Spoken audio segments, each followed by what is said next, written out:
Hi, Ben Kingsley here. Today on our how-to session, I'm going to talk about why property investment is so hard. Now I'm here on the whiteboard, but today we're using some cards. We're going to basically have a look at the whole complexity that is property. Now, you've heard us talk before, if you've watched some of our other videos, about owner-occupier appeal. It's the catalyst for growth. It's the reason why property prices continue to grow. So we've always said that owner-occupiers set the price, they're price makers, and investors are price takers. So in this case here, I've only just got three simple illustrations. We all know there are different configurations and style of accommodation. So we've got here a 2-bedroom flat, a 3-bedroom townhouse, and a 4-bedroom house.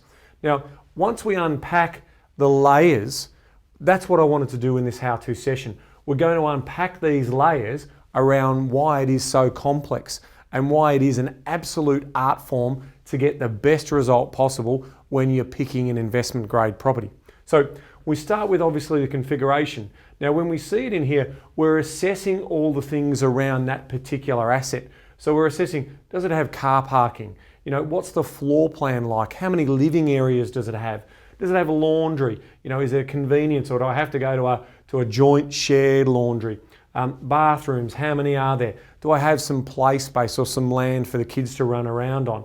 You know, in addition, if I have some surplus cars, is there street parking? You know, am I in a densely populated area? These are the considerations that are going on closer in on the actual physical asset, and then we're pushing out more to the audience. Now you see here, I've got around the outside sort of some of the configurations. So from shared accommodation, flatmates, to single individual people, to single parents, to double parents, to single children, to multiple children. So they're all the considerations, and you've got to understand as part of that is, yes, you know, a single parent with one child will work really nicely in a 2-bedroom apartment, but in terms of if we went single parent with 3 kids, is that going to really work medium to longer term? Maybe it's not. Now you need to understand this type of configuration for 2 reasons. One is the demand that it puts on the actual property around the interest that it's going to attract in regards to buying interest, okay, because that's what's going to drive value.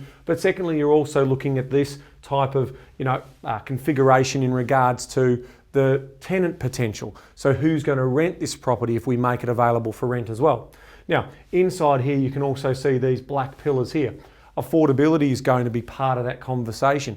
Obviously, the closer you go in from a radius point of view to the central business district, the more expensive that accommodation gets. So, you know, the scarcer this asset is, the more expensive it gets. And that's what we talk about, scarcity. So remember, everything to do with value is ultimately determined by demand and supply. So we're looking at that scarcity value. And you notice I don't have any high-rise or medium density accommodation as part of this story because there's limited scarcity value associated with that accommodation.